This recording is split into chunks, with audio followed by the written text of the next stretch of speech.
મારું નામ આયુષ છે. હું ગુજરાતના ભરૂચ જિલ્લાના રહેવાસી છું. આ વખતે દિવાળીની રજાઓ માણવા હું મારા મામાના ઘરે ગયો હતો. ત્યાં પહોંચ્યા પછી ખબર પડી કે મારી મૌસીની 2 દીકરીઓ સોનુ અને હિરલ અને તેમનો દીકરો પણ દિવાળી ઉજવવા આવ્યા હતા.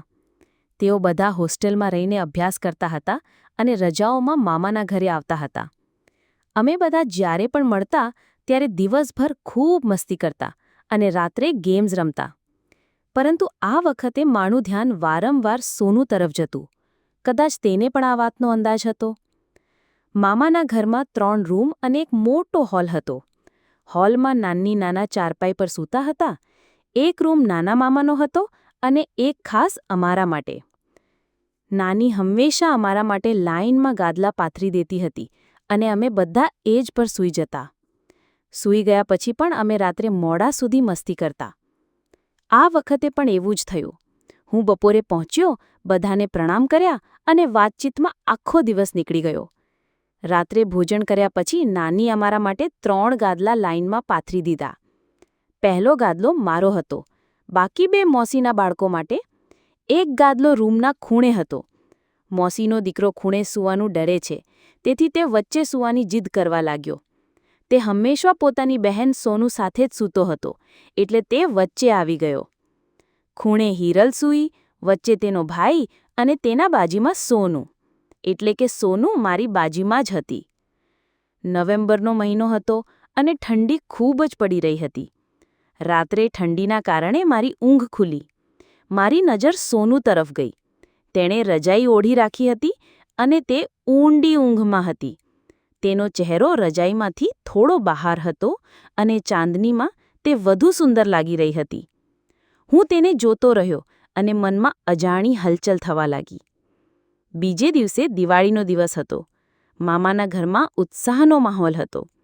નાની અને મામા સવારે જ પૂજાની તૈયારીમાં લાગી ગયા હતા. સોનુ, હિરલ અને તેમનો ભાઈ રંગોળી બનાવવામાં વ્યસ્ત હતા અને હું પણ તેમની મદદ કરવા લાગ્યો.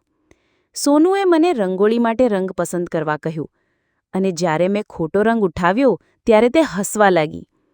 તેની હાંસીમાં એવી મીઠાશ હતી કે મારી દિલને સ્પર્શી ગઈ. અમે મળીને એક સુંદર રંગોળી બનાવી અને વચ્ચે વચ્ચે સોનુની નજર મારી સાથે મળે ત્યારે હું થોડો શરમાઈ જતો. બપોરે અમે બધાએ મળીને ઘરને સજાવ્યો, દિયા, લાઇટ્સ અને ફૂલની માળા લગાવી. નાનીએ અમને લક્ષ્મી પૂજા માટે તૈયાર થવા કહ્યું.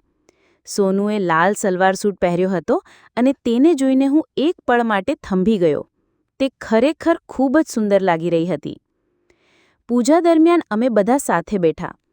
નાનીએ મંત્રોચ્ચાર કર્યા અને અમે દિયા પ્રગટાવ્યા. એ સમયનો માહોલ એટલો પવિત્ર અને ખુશનુમા હતો કે હું બધું ભૂલીને એ પળમાં ખોવાઈ ગયો. સાંજે દિવાળીની સાચી રોનક શરૂ થઈ. અમે બધાએ મળીને ફટાકડા ફોડ્યા.